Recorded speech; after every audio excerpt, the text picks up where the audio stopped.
She was 73 years old when they told her to leave, just 10 days after she had buried a man she had loved for more than 30 years.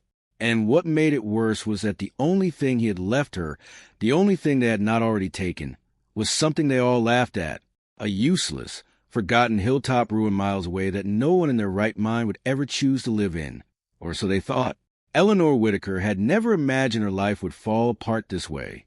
Not at this age, not after everything she had poured into a marriage she believed, perhaps too hopefully, had made her part of a real family.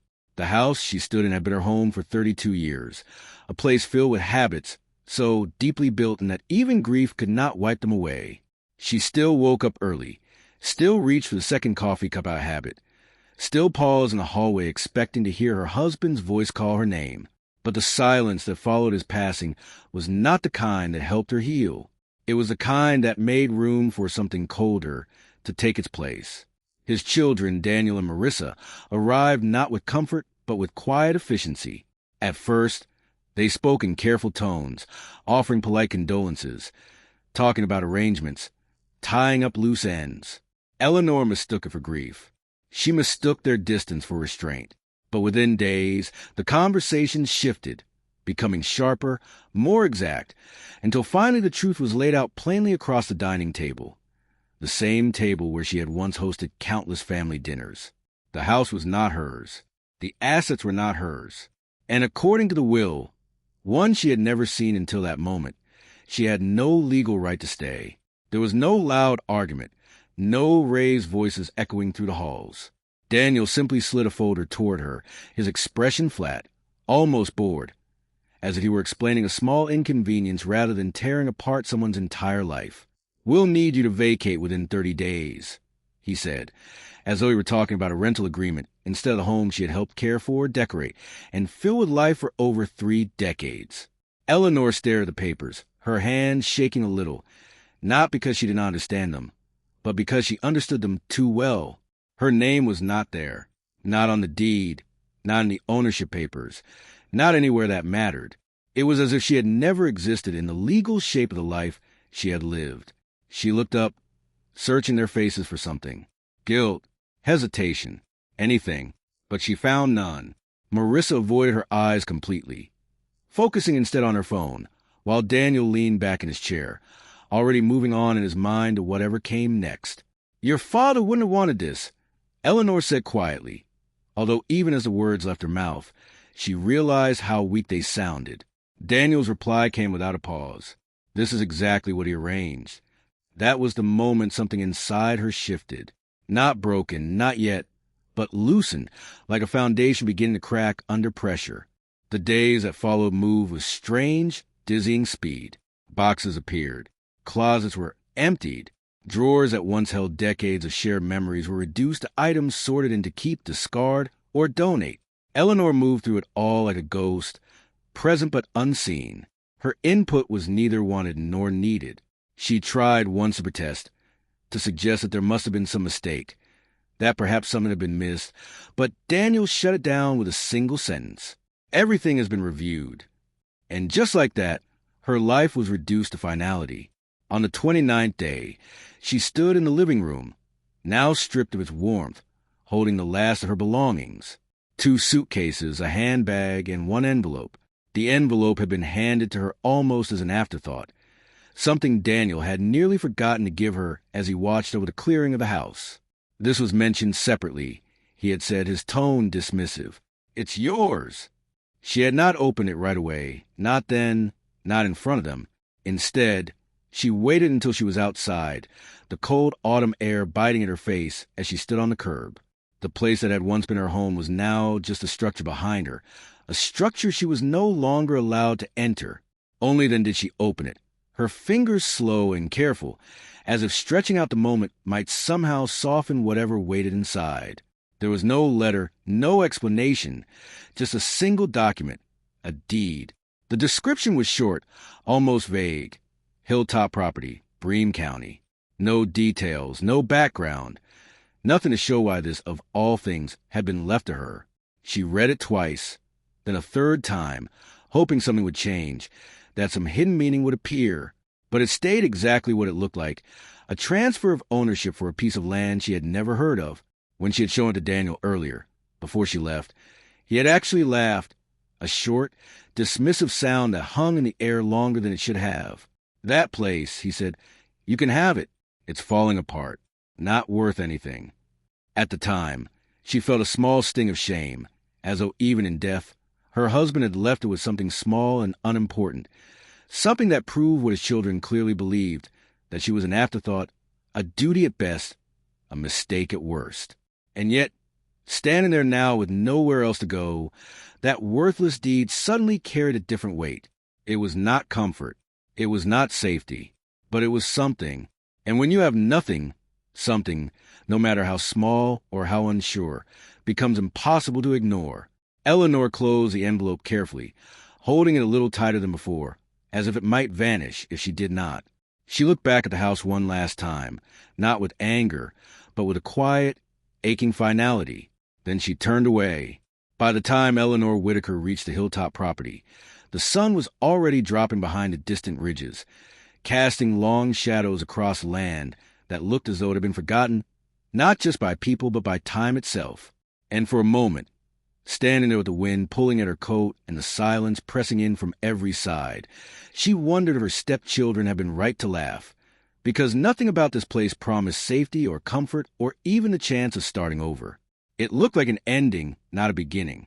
The road that led up to it had barely counted as a road at all, more a narrow stretch of cracked dirt and stubborn weeds that pushed back against her every step, as if trying to turn her around.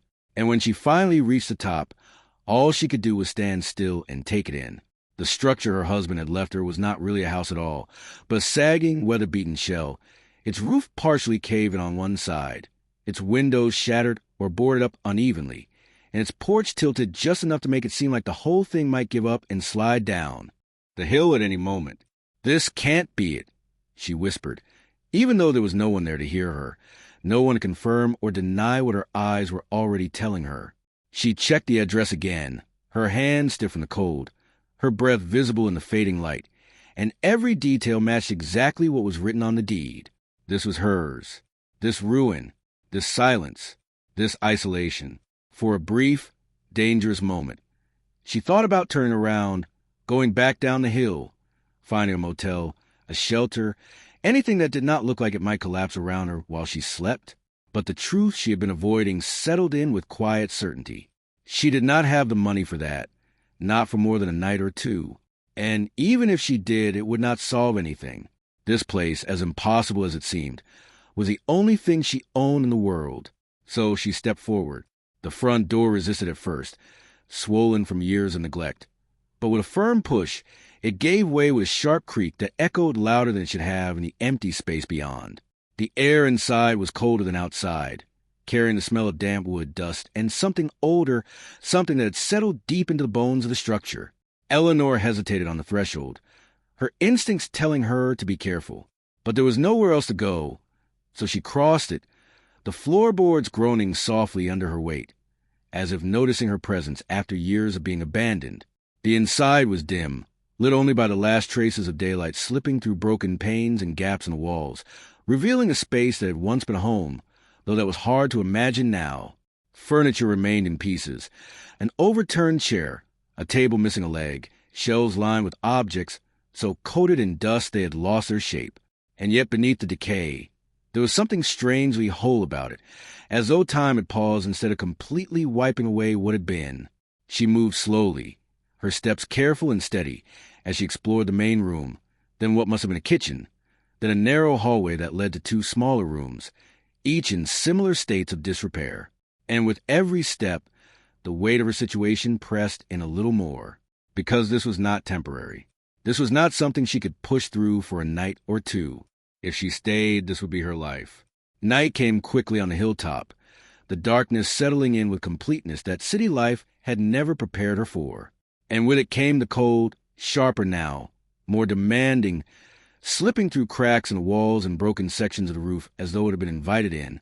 Eleanor found an old blanket in what might have once been a bedroom closet, shook it out despite the dust, and wrapped it tightly around herself as she sat against the least damaged wall she could find, her suitcase beside her, her back aching from the long day and the longer weeks that had led to it. She did not cry. Not then. But sleep came in pieces, broken by the unfamiliar sounds of the structure settling, the wind moving through it like a low whisper, and the constant awareness that she was alone in a place no one else seemed to remember. Morning did not bring warmth, but it brought light, and with it a slightly different view. The ruin, harsh as it still was, showed details she had not noticed the night before. A stack of old firewood near the back door, weathered but usable. A cast iron stove tucked into the corner of the main room, rusted but still recognizable. A set of tools hanging on a wall in what had once been a small storage area, basic, worn but functional. It was not much, but it was more than nothing. And something in Eleanor responded to that, something quiet but steady that refused to give in completely. She began, almost without thinking, to move things, clearing a small space, dragging debris aside, opening what was left of the windows to let in fresh air, even though it carried the chill with it. And as the hours passed, the place shifted, not dramatically, not enough to call it livable, but enough to suggest possibility. It was sometime in the early afternoon, while she was trying to clear a section of wall in what she believed had been the main living area, that she noticed it. A seam that did not quite line up with the rest of the paneling, subtle enough to miss unless you were looking closely, or perhaps unless you had nothing else to focus on. At first, she ignored it, assuming it was just another sign of the house's uneven aging.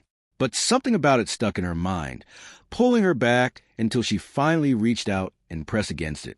The panel shifted slightly under her hand. She paused, her breath catching, then pushed again, harder this time, and with a dull, reluctant sound. It gave way just enough to show darkness behind it. Eleanor stepped back on instinct, her heart beating faster now, not from fear exactly, but from the sudden, unexpected sense that there was more to this place than she had been led to believe.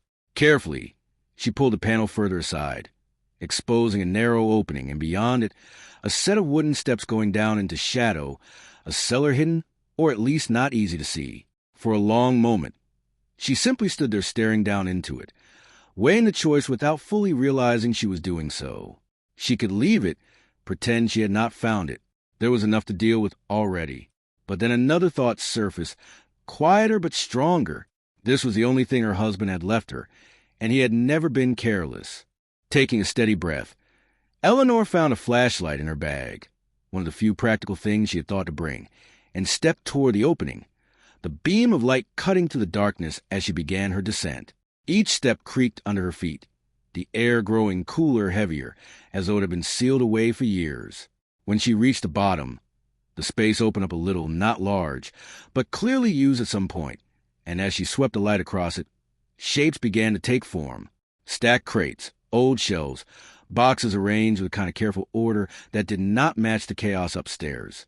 She moved closer, her curiosity now fully awake, and brushed dust away from the nearest crate, revealing markings underneath, labels, faint but readable, documents, records, names she did not recognize. And then on a smaller table set apart from the rest, something that made her stop completely, a bundle of letters tied together, the paper aged but preserved slowly, almost carefully, as if the moment itself required it. Eleanor reached out and picked them up, her fingers tracing the edges before she untied the string. She did not need to read the first line to recognize the handwriting. It was his, her husband's, and in that moment, standing alone in the dim cellar of a crumbling house on a hill no one else seemed to want, Eleanor realized something that shifted everything she thought she understood. Not about the property, not about her situation, but about him. Because this place had not been forgotten. It had been kept waiting. Eleanor did not climb back up those cellar steps right away, because something had shifted so completely in that moment that the cold, the exhaustion, even the uncertainty that had followed her for weeks seemed to fall into the background, replaced by a quiet, growing awareness that this place, this broken, overlooked place, was not what it appeared to be and perhaps never had been. She sat down on the lowest step, the bundle of letters resting in her lap, her hands steadier now than they had been in days. And for the first time since she had been forced out of her home, she did not feel like she was reacting to something that had already been decided for her. She felt like she was standing at the beginning of something that had been waiting. The first letter was dated years earlier, long before her husband had gotten sick, long before the distance between him and his children had hardened into something that could not be fixed. And as she read slowly at first, then with growing focus, she realized these were not letters meant to be sent. They were records, thoughts, plans written in a voice she recognized right away, but had never heard expressed this way, unfiltered and deliberate. He wrote about the hilltop property not as an afterthought, but as a decision, something it held on to quietly and on purpose, kept apart from everything else in his life, including the family that now controlled what had once been their shared home. He wrote about its location, about the land around it, about changes he had seen coming years before anyone else seemed to notice.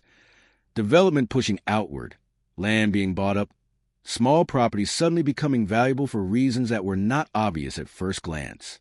Eleanor felt her breath catch as she turned to the next letter, then the next, each one adding another layer to something she had not known existed.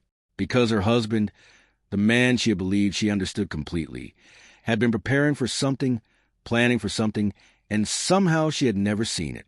One letter, written more recently, stopped her completely, her eyes staying on the words, as if reading them once was not enough to make them real. If things unfold the way I suspect they might, this place will matter, not to them. They won't see it, but to you. Don't let first impressions decide anything. Stay. Look deeper. Eleanor lowered the paper slowly, her mind catching up to what her instincts had already started to understand. And for the first time since Daniel had slid those eviction papers across the table, she felt something she had not let herself feel before. Not anger, not grief, but clarity. This was not an accident. This was not a meaningless gesture. Her husband had known exactly what he was leaving her. And perhaps more importantly, he had known exactly how it would be dismissed by everyone else. She stayed in the cellar longer than she realized, going through the crates one by one, uncovering documents that seemed at first unrelated. Old surveys, land records, letters from people she did not recognize, but that slowly formed a pattern that was impossible to ignore. This hilltop property was not just a structure. It was part of something larger, something that had been quietly growing in value, while the world around it overlooked it. By the time she climbed back upstairs, the light had shifted toward evening again, but everything felt different now, as though the house itself had changed in response to what she had found. Though in truth, it was Eleanor who had changed. The next days passed in a rhythm that felt both unfamiliar and necessary. She worked in the mornings, clearing more of the house, making small repairs where she could, learning the limits of what she was capable of, and pushing them carefully on purpose. In the afternoons, she returned to the cellar, studying the documents more closely, organizing them, putting together what her husband had seen years before it became obvious to anyone else. And slowly, almost without being noticed at first, the picture became clear. The land around her property was being quietly and carefully evaluated by developers who were planning something big enough to require not just one parcel but many. And hers, set at the highest point, was not just part of that plan. It was central to it. The proof of that realization came sooner than she expected.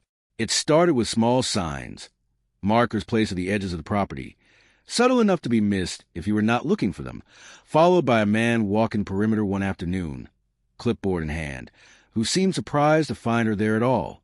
Didn't realize anyone was still using this place, he said, his tone casual, but his eyes sharper than his words suggested. Eleanor did not answer right away. She had learned something important in the past weeks. Silence, used the right way, could reveal more than questions. "It's my property," she said finally, her voice calm, steady in a way that would have surprised a woman she had been just a month earlier. The man nodded, though something in his expression shifted, calculating now, reassessing. "You might be hearing from someone soon," he said, as if offering helpful information. But Eleanor understood what it really was, a signal. And he was right. Within a week, the first offer arrived. It came in the form of a letter, professionally worded, carefully framed to sound generous, while revealing as little as possible about the urgency behind it. The number, though, was enough to make her pause. It was not life-changing. Not yet, but it was far from worthless. She thought of Daniel's laugh when he had dismissed the property, of the way he had waved it off as if it were nothing, and for a brief moment, something close to satisfaction flickered through her. Then a second offer came, higher, then a third, each one arriving faster than the last, each one showing without ever stating it directly that what she had was not just wanted, it was needed, and that was when her stepchildren returned. This time there were no polite condolences, no careful distance. Daniel called first, his tone measured, controlled in a way that suggested he was working hard to keep something beneath the surface. "We should talk," he said. "There are aspects of the estate that may need to be reviewed." Eleanor almost smiled, not out of cruelty, but out of recognition. She had heard that tone before, though never directed at her. "There's nothing to review," she replied simply. There was a pause on the other end of the line, just long enough to confirm what she already knew. This was not about concern or fairness or even family. It was about value. "You don't understand what you're dealing with," he said finally, and for the first time, Eleanor answered without hesitation. "No," she said, her voice steady, rooted in something far stronger than had been weeks before. "I think I do." When she hung up, she did not feel triumphant. She did not feel revengeful. What she felt was something quieter, but far more powerful, a sense of ownership that went beyond the deed, beyond the documents, beyond even the land itself. She walked out onto the hilltop as the sun began to set, the same view she had seen on her first night, now stretching out before her in a completely different way. And she realized that the ruin her husband had left her had not just given her a place to go when she had nowhere else. It had given her something no one had expected her to have again: control. And as the offers kept coming and the pressure from those who had once dismissed her quietly grew, Eleanor did not rush, did not react, did not allow herself to be pushed into decisions that served anyone but herself. Because for the first time in a very long time, she was not being told where she belonged or what she was worth. She was deciding it, and the hilltop, once overlooked, once dismissed as nothing, stood as proof of something no one else had seen coming. That sometimes what looks like the end of everything is actually the beginning of something no one else thought to claim. If this story moved you, hit like, drop a comment with what hit you hardest, and subscribe so you never miss the next one.